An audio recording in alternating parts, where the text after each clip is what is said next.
Good morning, Shabbat Shalom, and welcome to United Israel World Union. This is our Sabbath morning scripture study coming to you live from St. Francisville, Louisiana.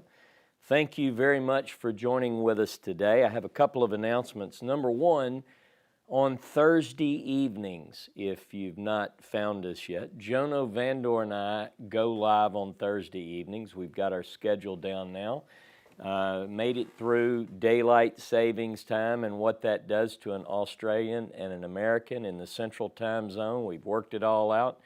And we're going live exclusively on my YouTube channel, youtube.com/Ross K. Nichols TV. Ross K. Nichols TV on YouTube, Thursday evenings at 8 p.m. So if you're free, if you're available to join us, we are about to start a new and exciting dialogue back and forth on a critical look, a careful, analytical look at the Hebrew text, Hebrew Bible. You don't want to miss a single episode. Thursday nights at 8, join Jono and me on Ross K. Nichols TV on YouTube. The other announcement that I have is we would love, United Israel would love to see you in Charlotte, North Carolina, the weekend of April 21 through 23 at the Hilton Doubletree.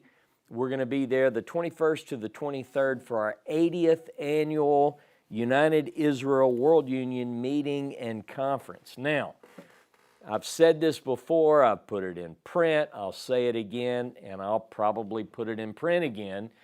You don't have to pay a registration fee to hang out with me. You can come at no charge other than what the hotel charges you. I can't help that. But if you stay at the Doubletree, we do have special rates reserved, but check those rates against your own rates, military discount, AAA, whatever. But try to get in there. We've extended the deadline on the room block that we've reserved at the Doubletree in Charlotte, South Park, until, I believe, April the 1st. But don't wait until then. Do it now. Do it this weekend. Reserve your place. Space is limited, but at the same time, we hope that you can join us. I just posted the program. The program, I didn't do it, actually, Anna did it, but it's on our website, UnitedIsraelWorldUnion.com, or if that's too much to type, UIWU.com, UIW.org, and go to the top, you'll see conference, cursor over, select registration, go down, you can read all about it, see what's going to happen. This is going to be a fantastic conference. Again, 80 years. We've limited the number of lecture-type time frames, and we've replaced those time slots. We've got a couple of lectures, but we decided to put in much more crowd participation things. So Dave Tyler and Patty Tyler with another couple, the Box, B-O-X, have formed a special group. They're good musician friends. They've got musical performances scheduled while we're there. The Tyler Box, Tyler-Box Quartet, you don't want to miss that. But we're also going to do a section in the conference where we're basically calling it our spiritual journeys. And Dave Tyler is going to facilitate that, and he's going to give you a couple of minutes to say, how did a good person like you end up in a place like this? We're going to go around the room, let people tell a little bit of their stories. After my talk, which is going to be a little bit challenging, we're going to have a dialogue where people can give their opinion on that. So we really have worked hard to take the feedback that we've received over the last few years. And one of the feedback elements that we get constantly is, you know, we love all the talks, but we want more time to fellowship and mingle. We got you covered. Don't miss it. Now, we are going to stream. Our plan is to stream to YouTube, Facebook, and Twitter, but don't trust technology. Get in your vehicle. Come see us. Charlotte, 21st through the 23rd. Announcements. Done. Good morning. Today, we are in class 14 of our ongoing series, The World and Words of the Prophet Jeremiah. I'm excited about what is ahead of us. Today's class is called The Boiling Cauldron. Now, if you look behind me, you'll see that I have the map up today, and that's because part of what I'm going to talk about today is the global geopolitical situation in 605 BCE. As if we don't have enough in our modern world to think about, I'm going to add the complexity of having you dream crazy dreams about something that happened 2,500 years ago. So we're going to talk about what's happening in the world in 605 BCE. It is the fourth year of Jehoiakim, the son of Josiah's reign, fourth year of his reign. And there is a lot going on in the world at that time. It's the first thing that I'd like to tell you, it is that there is a new king in Babylon. There's a new king in Babylon. His name is Nebuchadnezzar. I want to go with me to Jeremiah chapter 25 and verse 1. Jeremiah 25:1. Now I'm just going to hit a couple of high-level points just to put us on the map chronologically, and then we'll go to the map geographically, and this will make a lot more sense to you. See, the reason that we want to do what we do, the reason we're doing such a careful study, is that a lot of times people pick up a book like Jeremiah, or the Bible, and they read it and they read over so many things that they don't understand the historical context, the relevance of certain prophetic words and so forth. So we want to put you on the map. So here we go. Jeremiah 25:1. The word that came to Jeremiah concerning all the people of Judah in the fourth year of Jehoiakim, the son of Josiah, king of Judah. Now there's a parenthetical statement here in the verse. It says, the same, meaning that fourth year of Jehoiakim, that year was the first year of Nebuchadnezzar, king of Babylon. So I want you to understand that as Jehoiakim's fourth year is rolling, it's the first year of Nebuchadnezzar in Babylon. Now, if you look behind me, you'll see Babylon on this side, and of course, you know, where the land of Israel, the land of Judea. And we're also going to talk about another key place, another hot point on the globe at this time. So we're going to come back to this passage. The main thing I wanted you to do is to anchor you to the idea that the fourth year of Jehoiakim equals the first year of Nebuchadnezzar. So now you know we have these rulers in the world today. Now I want you to go to Jeremiah chapter 46. Jeremiah chapter 46 and verse 2. Now, I want to say one thing before I read 46:2. In chapter 46 of Jeremiah, in our Bibles, our English Bibles, based on the Masoretic text, chapter 46 begins a series of oracles to the nations. Now, the placement, as we've talked about over and over in this study series, is not so well organized. In fact, if you look at the Septuagint, and a lot of people say, well, that's a Greek text. Well, let me tell you, in case you don't know, the Septuagint a lot of times seems to be based on an earlier Hebrew text, and we have confirmation of that based on the Dead Sea Scrolls. But according to the Septuagint, these oracles of the nations come in Jeremiah 25 and not 46. But don't worry about that. We'll get to that in a moment.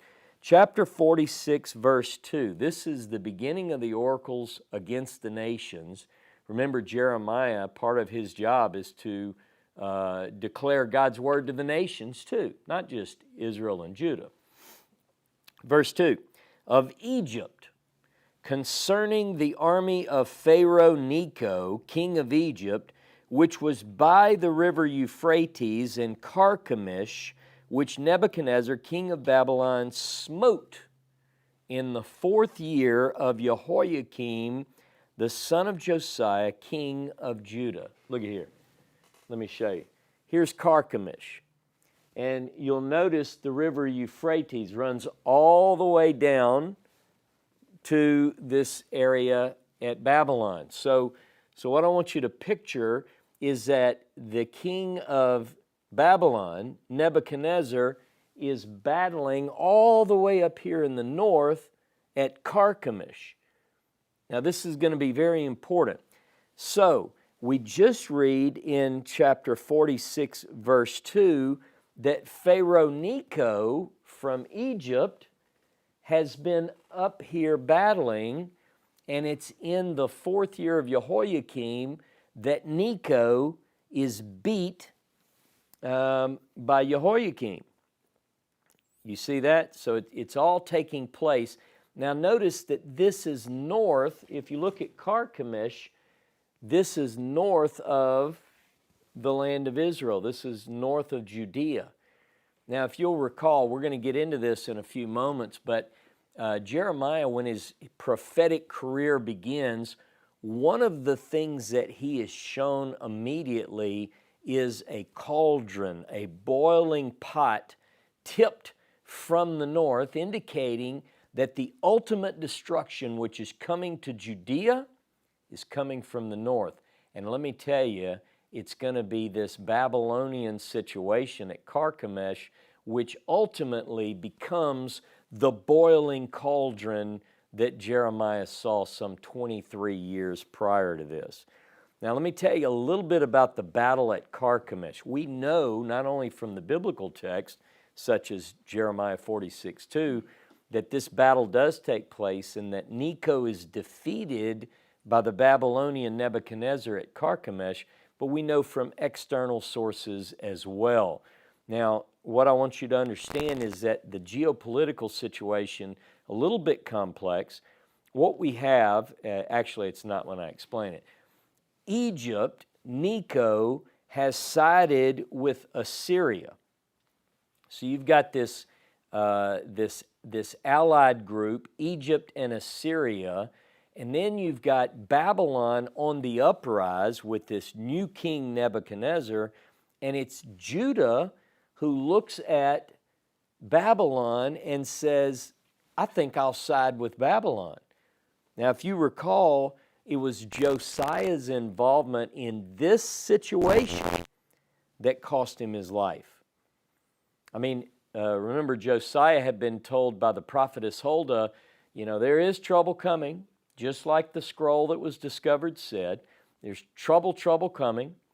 But understand this, Josiah, you'll go to your grave in peace. Instead, for some reason, Josiah involves himself in a battle. He's on the way up.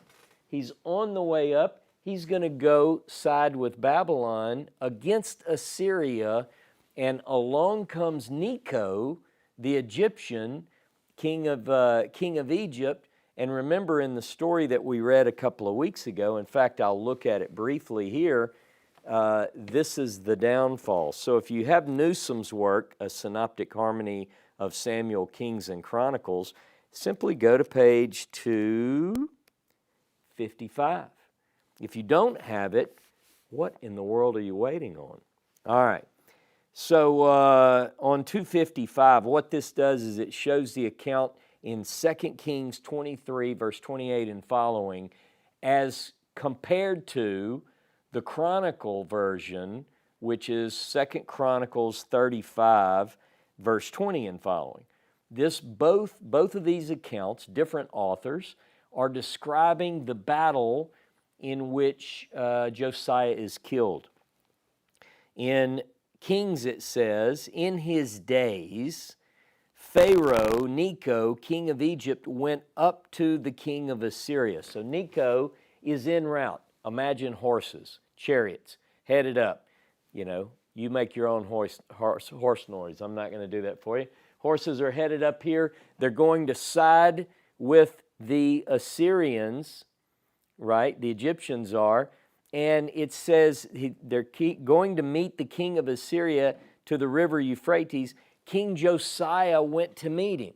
So Josiah is galloping along. He's going to confront Necho. Now they get to Megiddo. They're still in the land of Israel. They get to Megiddo and a battle takes place. Now according to the chronicler puts a lot of information in that the writer of Kings doesn't include, doesn't know, whatever. His sources are deficient here, or the chronicler's story is a little bit embellished. Either way, they're different. But according to Kings, there's this long dialogue. And King Necho, I don't know if they're riding alongside each other in the chariots, and Necho says to Josiah, "What have we to do with each other, King of Judah? I'm not coming against you this day, but against the house with which I'm at war, and God has commanded me to make haste. Cease opposing God, who is with me," in other words, God is with me, "lest he destroy you." But Josiah doesn't listen. And he engages in battle. He takes an arrow. According to one account, he dies on the battlefield at Megiddo. According to the other, and his dead body is brought back to Jerusalem. The other account says he's mortally wounded. He's taken back to Jerusalem where he dies because of his wounds. Either way, it's this battle that's taking place at Charchemish that really sets the stage for everything which is coming. So in a way, whether the writer of Chronicles is informing us that he or she, whoever wrote Chronicles, this section, believes that God is involved in the downfall of Judea, or God really did say this. Historically, we have to try to figure this out. But the bottom line is, ultimately, Egypt is delayed slightly because of Josiah's actions. Egypt is slowed down because they have to fight these Judeans, right? Meanwhile, the Assyrians are getting beat. They're beleaguered, they're war-torn, and it's going very badly for them. And so what we have going on in this area by Megiddo and in the land of Israel, since Necho has been sort of slowed up because of Josiah. Remember, after the battle, the people put Jehoiakim on the throne, and Necho is still kind of trying to sort all this out.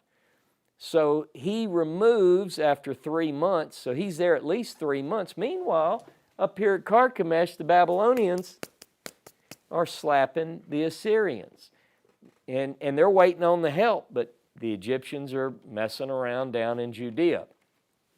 So they remove, Necho removes Jehoiakim, takes Eliakim, another son of Josiah, number 2 son, and puts him into the kingdom, puts a heavy tax burden on Judea, sends Shallum, Jehoiakim, into captivity, and then he goes, "I'm coming. It's been months." So this is sort of the background, everything that is going on. So Necho then goes up to Charchemish. Now this is where Jeremiah 46 comes in, this burden to the nations, which kicks off with Egypt. And it tells us that in the 4th year, so now this is, he goes up there and this battle goes on for some time. But in the 4th year of Jehoiakim, we're talking 4 years after the death of Josiah, Necho is defeated by Nebuchadnezzar. Now, according to the biblical accounts, the 4th year of Jehoiakim is the 1st year of Nebuchadnezzar. So Nebuchadnezzar comes out like a rocket in his kingdom. He goes It takes from Babylon, he heads up here. Now, we don't know. Perhaps he was already an official. Maybe he was a military leader already involved in the battle. I don't know. I'm sure that there are historical sources. You can only dig into so much in one lifetime. But Nebuchadnezzar, according to our records, in his first year is already engaged in this global war. World War A, World War Aleph. I mean, this is old. This is an ancient war. So, first year, he defeats Necho. Now, he pushes Necho from Charchemish back down all the way through and sends him home. Now, a few years later, Babylon will attempt to take Egypt, and we'll talk about that later, 601 BC, about 4 years from now. But at this point, he just pushes him all the way through. Now remember, Necho had set up sort of an overlordship in Israel, in Judea. And he's taking, tribute, and he's taxing and all that. Now Babylon comes in and says, get out of here. This is ours now. So then Babylon, under Nebuchadnezzar, moves into Judah and pushes Egypt out. Now there's two indications that this happens rather rapidly in the biblical text. In other words, from the defeat of Necho and pushing him out, we think that this happens just like Jeremiah 46:2 says, 4th year of Jehoiakim, 1st year of Nebuchadnezzar. It's happening. All this stuff is going on. Now I want you to look at Newsom 257 or 2 Kings 24:1 and 2 Chronicles 36:6. What this says is, in chapter 24:1 of Kings, it says, in his days, we're talking about Jehoiakim. It says, in his days, Nebuchadnezzar, king of Babylon, came up, and Jehoiakim became his servant for 3 years. So when Nebuchadnezzar pushes into Judea, he subjugates Jehoiakim for 3 years. And then at the end of that 3 years, according to the writer of Kings, Jehoiakim gets sick of it and he rebels. All right, now all of this stuff is going to be very interesting as we develop it. Now Chronicles has a whole different story. It is so different. According to the chronicler, Nebuchadnezzar comes in the days of Jehoiakim. He goes into the land of Judea. He takes Jehoiakim captive and brings him in fetters back to Babylon. And then the next thing you hear, according to the chronicler, after a detailed account, it says that next thing you know, Jehoiakim is made the king. So it's like the chronicler, writing much later, doesn't know this story very well, or is relying on sources which seem to be supported nowhere else. Remember, we've got Jeremiah also as a witness to these times, and he doesn't mention anything about Jehoiakim being taken captive. But if we look at, there is an interesting thing that comes in through the chronicler, and that's this. According to verse 7 of 2 Chronicles 36:7, after reporting this unknown thing to the writer of Kings about taking Jehoiakim captive, it says, Nebuchadnezzar also carried part of the vessels of the house of the Lord to Babylon and put them in his palace. So, according to the chronicler, when Nebuchadnezzar comes in, he takes some of the treasures from the temple in Jerusalem, brings them back to Babylon, and puts them in his palace. Okay? And then it just says, now the rest of the deeds of Jehoiakim and the abominations that he did, etc., are written in the book of the kings of Israel and Judah, and Jehoiakim reigned in his place. Now, Kings doesn't know about any captivity of Jehoiakim, but what it says is that he, after 3 years of subjugating him, Jehoiakim rebels against the king of Babylon. And it says ultimately, then it goes into the thing about Manasseh. I don't want to go into again, but they have different accounts about Manasseh. But the writer of Kings says, look, all of this bad stuff, the Chaldeans, the Babylonians coming in, this has got to be tied to Manasseh's wickedness. The chronicler had already forgiven him by then. Okay, now, the interesting thing that I want to bring in at this point is if you look at Necho being pushed out, I want you to go with me to the book of Jeremiah chapter 1. Jeremiah chapter 1, and I want to go to verse 13, Jeremiah 1:13. Now this goes back to the initial call of Jeremiah, but I want you to get this. And the word of Jehovah came to me the second time, saying, what do you see? And I said, this is Jeremiah speaking first person, I see a boiling cauldron, and the face thereof is from the north. And Jehovah said to me, out of the north bad shall break forth upon all the inhabitants of the land, for lo, I will call all the families of the kingdoms of the north, saith Jehovah, and they shall come, and they shall set every one his throne at the entrance of the gates of Jerusalem, and against all the walls thereof round about, and against all the cities of Judah. And I'll utter my judgments against them, touching all their wickedness, and that they have forsaken me, burned incense to other gods, worshiped the work of their own hands, etc.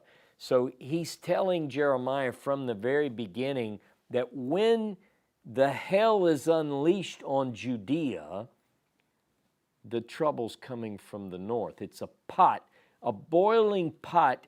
The things that are coming at the hot, it's flowing from the north. You get the image.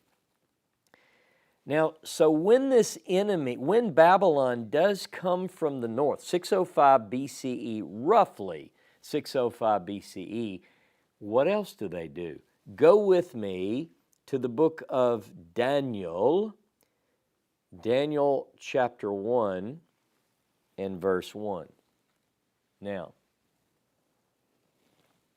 it says, in the 3rd year of the reign of Jehoiakim, king of Judah, came Nebuchadnezzar, king of Babylon, unto Jerusalem and besieged it. All right, let me just say quickly, I'm not going to get into a huge debate here, but I want you to understand, remember, Jeremiah 25 and Jeremiah 46 suggest that, particularly 25:1 of Jeremiah, that Jehoiakim's 4th year is Nebuchadnezzar's 1st year.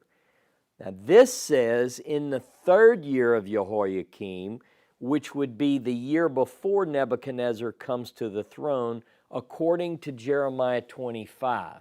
But don't worry about this so much, because there are ways that we can look at regnal years and so forth. It's close. Can we just stop and say that's close? So get this. 3rd year of the reign of Jehoiakim, king of Judah, came Nebuchadnezzar, king of Babylon, unto Jerusalem and besieged it.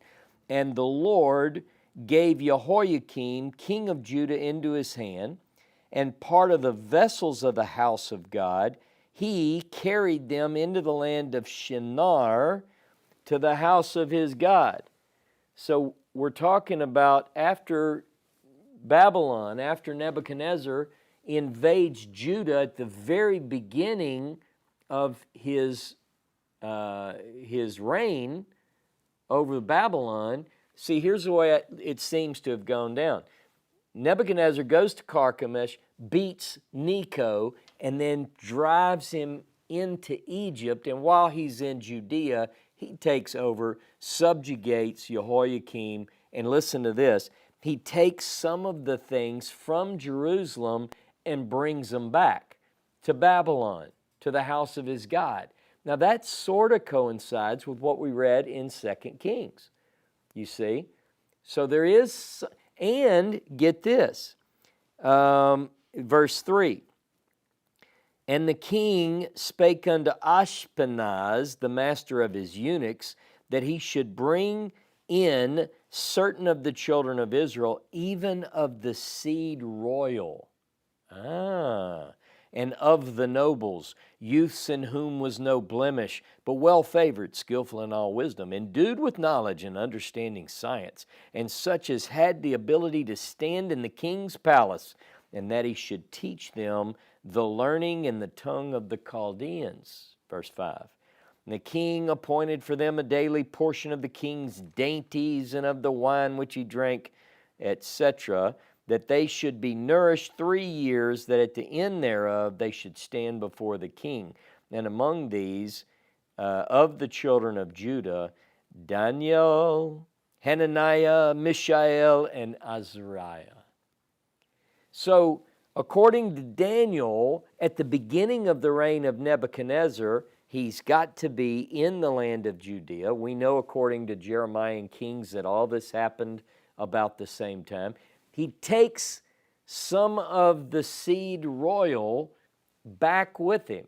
Now, this could be where the chronicler gets that piece of information. It wasn't Jehoiakim, though. Seed royal, someone might assume, was the king. But it wasn't the seed royal in terms of the Davidic king. He was just subjugated for 3 years according to our other sources. And by the way, he's training them in the language of the Babylonians, and that language would be Akkadian.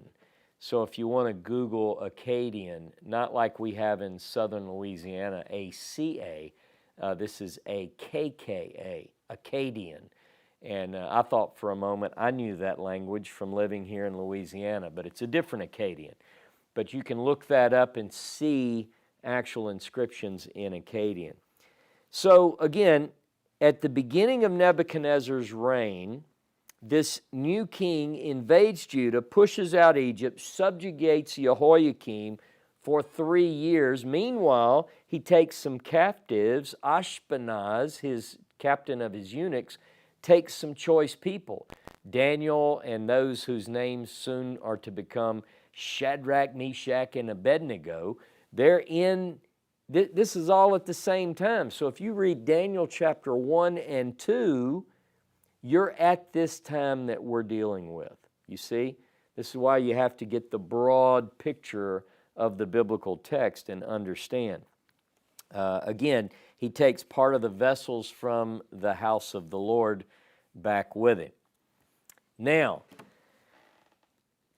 when all of this is going on, remember, Jeremiah focuses, we've got 11 years of Jehoiakim's reign. We know he reigned for 11 years.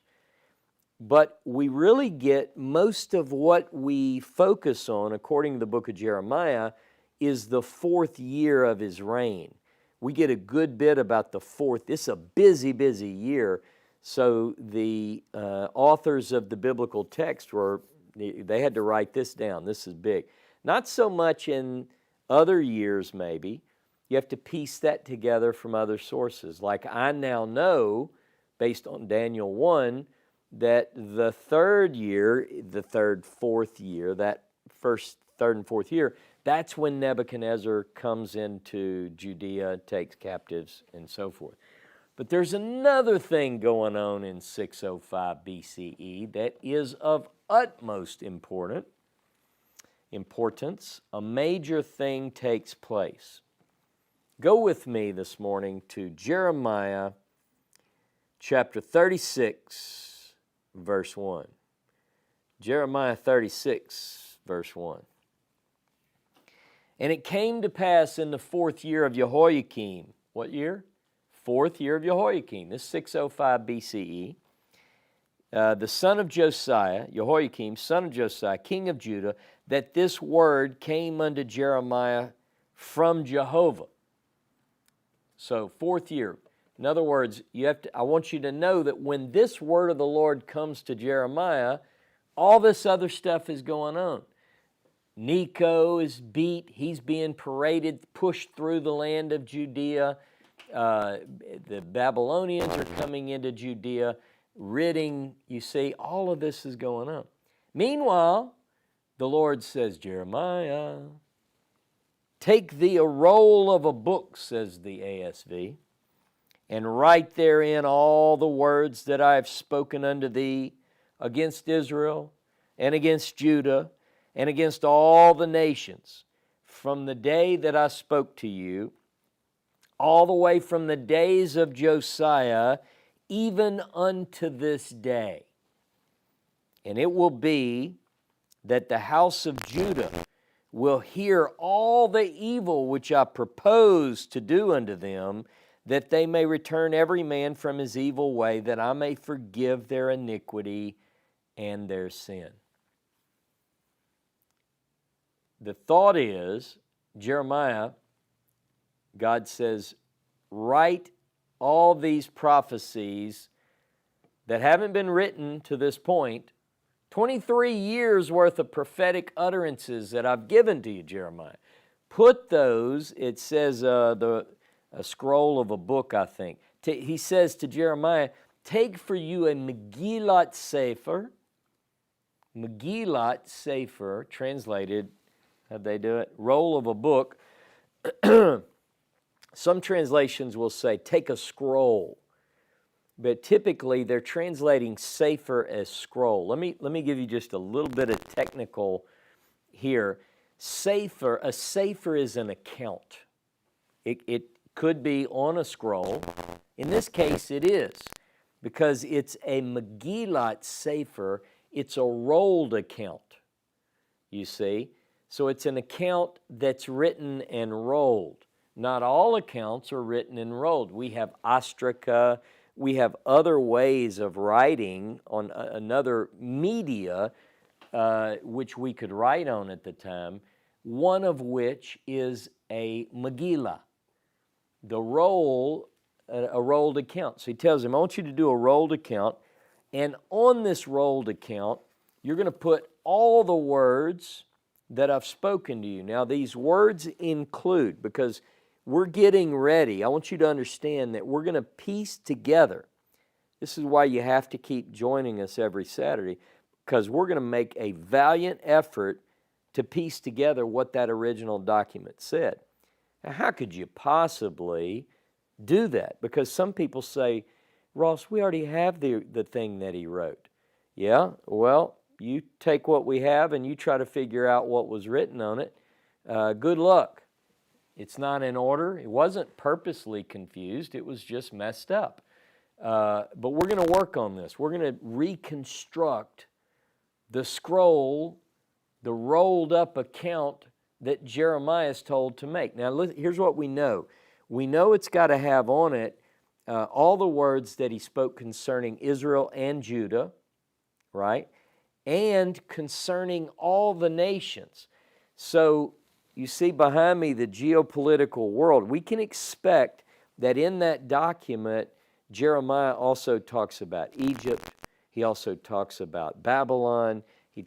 All of that's going to be in this scroll, because he is called to be a prophet to the nations. Yes, the nation of Israel and Judah, but also the nation of Egypt and all these others. We know that on the rolled account, it's going to cover 23 years worth of prophecies from the day that I first spoke to you, from the 13th year of Josiah unto this time. Now, go back to Jeremiah 25, the same time. Jeremiah 25, last time we just read verse 1. 25, Jeremiah 25 and verse 1.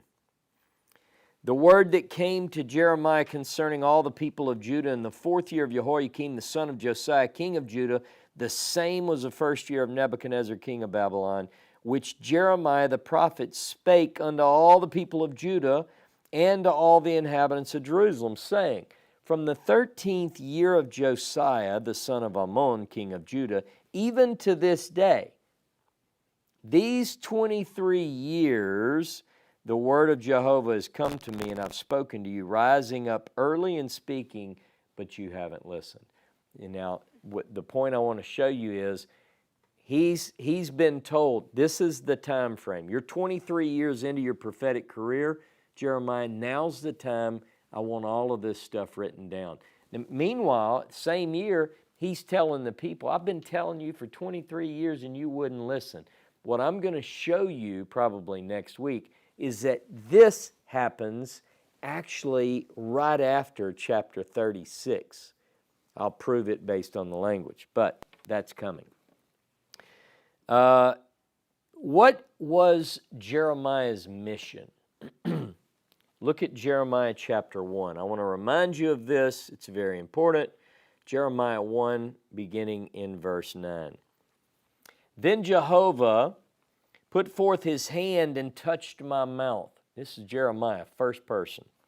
And Jehovah said to me, behold, I put my words in your mouth. See, I have set this day you over the nations and over the kingdoms, to pluck up, to break down, to destroy, to overthrow, to build, and to plant. Jeremiah, your job, your task, your mission is all of the above. You are going to oversee the total destruction, and you're going to predict and prophesy and put the necessary elements in place for a rebuilding, a replanting, and it's all going to be part of your responsibility. Go back to Jeremiah 36. In Jeremiah 36, the first 3 verses, he tells him, you're going to take a rolled account and you're going to write all the words that I've spoken to you for 23 years concerning Israel and Judah, concerning the nations, and perhaps, he says, the people will hear these words and repent. Now, look at verse 4. Jeremiah 36, 4. Then Jeremiah called Baruch the son of Neriah, and Baruch wrote from the mouth of Jeremiah all the words of Jehovah which he had spoken unto him upon a roll of a book. Now, I'm going to show you a graphic, thanks to my son Seth, on the screen. Those of you here in the audience have to turn around. What that is on the screen, I'm going to talk about just momentarily, but in Paleo letters, on that, it's called a bulla, is the name of Jeremiah's scribe. So Jeremiah is told by God, write everything that I've told you these past 23 years concerning Israel and Judah and the nations, etc. You're going to write that on a rolled account. And Jeremiah 36:4 says Jeremiah called forward a man by the name of Baruch ben Neriah. Baruch ben Neriah. Now this is the first time chronologically that we know of an encounter between Jeremiah and Baruch. Remember last week we talked about this holy family of Shaphan, but Baruch is a scribe. He is Hasofer, the scribe, and he's one of the scribes, and he's a good scribe, because not all the scribes in Jeremiah's book are good scribes. Remember, he talks about the lying pen of the scribes have made the Torah into a lie, which is pretty amazing and shocking, but we'll talk about that more later as well. So he calls Baruch, and Baruch is the son of Neriah, and he is Hasofer, the scribe. Now the name Baruch occurs 20 times in the book of Jeremiah, referring to Baruch ben Neriah, and his name only appears in 4 chapters, chapter 32, chapter 36, chapter 43, and 45. Chapter 32 and 43 deal with matters later, chronologically. I want to focus on 36 and 45. And I'm not just picking and choosing, ladies and gentlemen. These chapters, 36 and 45, take place chronologically in the 4th year of Jehoiakim. So he calls Baruch and he says, Baruch begins to write the scroll, the Jeremiah scroll. 23 years worth of prophecies, and Jeremiah is telling him and he's writing. But as he's writing, something is going on. He's writing the scroll just like he was told. Something's amiss. And the Lord needs Jeremiah to give Baruch ben Neriah a message. Do you know this? We actually have an account. The process of writing the Jeremiah scroll is just starting. And Jeremiah has to tighten Baruch up. You know what that means? You tighten somebody up, you get them straight. All right, listen to what he says. Go with me to Jeremiah chapter 45. Jeremiah chapter 45. Pay close attention what year we're in. 45:1. The word that Jeremiah the prophet spoke unto Baruch the son of Neriah, when he was writing the words in a scroll at the mouth of Jehovah in the 4th year of Jehoiakim, the son of Josiah, king of Judah. 4th year, Jehoiakim, he's writing the words of the scroll, and this word comes. Listen, verse 2. This is Jeremiah gives this word to Baruch. Jeremiah says, Baruch, thus says Jehovah, the God of Israel, unto you, Baruch, you did say, woe is me now, for Jehovah has added sorrow to my pain. I am weary with my groaning, and I find no rest. Now, I don't know if he had said that out loud, or if he said it in his privacy of his own chamber, and the Lord heard it and told Jeremiah, whatever happened, this is the record. Verse 4, thus you shall say unto him, thus saith Jehovah, behold, that which I have built, I will break down. And that which I have planted, I will pluck up. And this in the whole land. And do you seek great things for yourself? He's talking to Baruch. Seek them not. For behold, I will bring evil upon all flesh, saith Jehovah. But your life will I give unto you for a prey in all places whither thou goest. One entire chapter, 5 verses, chapter 45, out of order, out of place, but Jeremiah 45 is a record, according to what we just read, a message to Baruch from Jehovah through Jeremiah as he's writing the Jeremiah scroll. This material, I believe, is getting to Baruch. You know, how much of this, I'll destroy you and chase you away, and the sound of bridegroom, and, you know, the weddings are going away, and destruction and terror on all sides. And you know, after a while, Baruch is like, woe is me. This pain is too much. It's a heavy, heavy burden. You know, and God says, according to this text, did you think great things for your life? Don't think them. Look, this is interesting, and we'll talk more about this in future classes. Jeremiah chapter 16 is told, you can't get married, you can't have children. How many times have you heard people say, mainly when they're talking about a first century text that many of us know. Somebody has to be married in ancient biblical times and so forth. Jeremiah wasn't.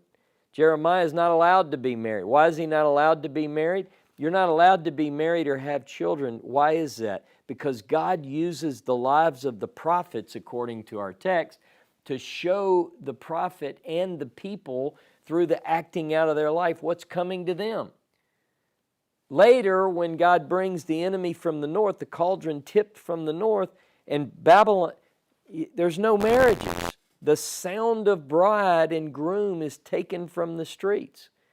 So you can't have your prophet, the guy giving the bad message to everybody, celebrating at the local YMCA with a huge wedding procession. It just doesn't go. So, Baruch is grieved. He's pained. He's restless. And God tells him, your life will be spared. Now get back to writing. And he does. Now perhaps, and I want to emphasize this bulla that you see on your screen, it's interesting in that a bulla is a piece of clay that's formed by a seal being pressed into it. So you would write, say, Megillat Sefer, and you would roll it up and you would put this piece of clay, daub it to connect the scroll, and then you would take a seal and mash it in. Now, we have two bulla made from this seal. And what they say is that in Hebrew it says, if you know Paleo, if you don't, it's a fun exercise, particularly if you know Hebrew, to study the Paleo-Hebrew letters. But it says, Lebarach Yahu. Notice it's slightly different. Instead of Baruch, Lebaruch Yahu has Yahu on the end. Ben Neriyahu is line 2. Line 3 says Hasofer, the scribe. So it says, top line, the 3 lines, it says, to, belonging to or for Baruch Yahu. Line 2, son of Neriyahu. Line 3, the scribe, Hasofer. Baruch, in this time, and quite often in these examples, a lot of times these inscriptions from this period will at times use the theophoric ending. So you have Baruch, but the longer form of the name is Baruch Yahu. And we find that often in these formal inscriptions. Now, I don't know. I know that there are studies, and I've read different ideas. But it's like if your name is a longer form and you use a shortened, like for instance, Timothy. If your name is Timothy, but you go by Tim, it's almost like sometimes a biblical account is saying, and Tim did this, and Tim did that, and you find a seal of Tim, and it says Timothy. You're like, well, that's the same guy. It's clearly. Who is it? It's Baruch, the son of Neriah, and he's a scribe. Check, check, check. Now, let me just say that there have been some who there are some big scholars who say these are authentic. There are other scholars, as is the case in almost everything, that say it's not authentic, it's forged. And I'm actually reading up on both sides of this story. And of course, I don't have the formal training, and it's not just that I want this to be real, but I think it is. Now, one of the arguments is paleographically, the last word, Hasofer, Professor Christopher Rolston, who's one of the world's authorities on this, he says that he notices that that there are two paleo letters that he thinks should look slightly differently, and because the Samic, the Samic in Sofer is not large enough in his view, it should tower over the pay, the next letter. And because it doesn't, he thinks that that's a telltale sign that it's a forgery. But be that as it may, for what it's worth, it may not be worth a lot to a lot of people, I think that it is real, and I have my own reasons for that. But anyway, this is the way his name would have looked if someone listening to me says, well, I think that it is a forgery. Well, okay, if it was, his name would look pretty much like that. And if he had a seal, which I think he did, I think you're looking at it, then it would look just like this, maybe with a bigger summit. All right? So Baruch resumes his task in the 4th year of Jehoiakim. And what is his task? His task is to record from the mouth of Jeremiah all the words that the Lord has spoken to Jeremiah for the past 23 years. It was getting to him. It was getting to him, and then God had to tell Jeremiah to tell Baruch, look, I know what you're thinking. The words that are going into this Megillat Sefer predict the uprooting, the pulling down, the destruction, the overthrow, but also have hope. There are also going to be some amazing words dealing with building and planting in this Megillat Sefer. Now, I happen this past week to have started to lay out what I believe was in that scroll, the Jeremiah scroll. Years ago, I taught a class called the New Covenant Scroll, because at the time, I thought that this was a separate scroll. Now, I want you to remember, and we didn't do this today, in a couple of classes back, I covered a little bit about from chapter 36, where it describes how the scroll was written, and then it's not read publicly until the 5th year of Jehoiakim. Jeremiah is detained or restrained. He's not allowed to go to the temple, so he sends Baruch to go read the scroll for him. Remember, the Shaphan family steps in and puts him in another building on the Temple Mount. Another member of the Shaphan family happens to be there. It's just a real connection. It's a family affair. He gets in there, and remember, the scroll is read, and then when they take it to the palace and they read it before the king, you know what happens? It's burned. It's burned. We'll talk a little bit about this, but I want you to understand that the original scroll was burned. It has to be written again. After it's burned by Jehoiakim's stacking up some badness on his name. Remember, he kills Uriah the prophet. I mean, this guy is bad as hell. He is messing up every time he turns around. He's killed prophets. He's burning holy scrolls. And so remember what God ultimately tells Jeremiah is, Jeremiah, look, you know that scroll that you and Baruch did, and then King Jehoiakim burned it? I need you to do another one. Version 2. It's going to have all of that, and I've got some other stuff for you to add. Well, guess what the other stuff is? It's not going to be good. But I want you to know that this past week, as I looked at the language and really carefully, I'm working through all the text of the book of Jeremiah. I'm comparing things in the Septuagint, etc., and I've got a pretty good idea of some amazing things that were in the scroll before it was burned and were in the scroll again.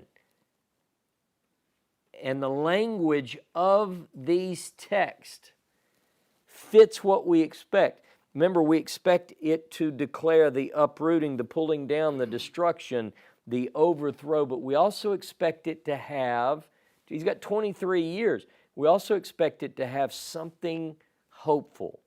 We expect it to talk about a new building and a new planting, and listen to me, a new covenant.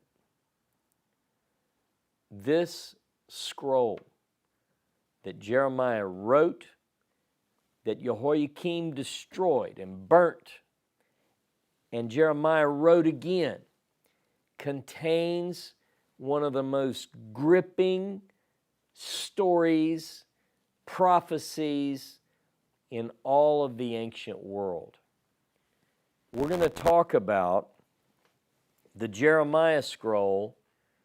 We're going to point out some of the things that it mentioned in terms of the destruction that's coming, but we're also going to begin to get into the New Covenant section within the Jeremiah scroll. And you're not going to want to miss this, I'm telling you. What was the purpose of the Jeremiah scroll? You'll get that in these next classes. What was it that was contained within the text? You'll get that as well. But you won't get it this week. You got to join me next week. Same time, same place. Until then, Shabbat Shalom, Shavua Tov.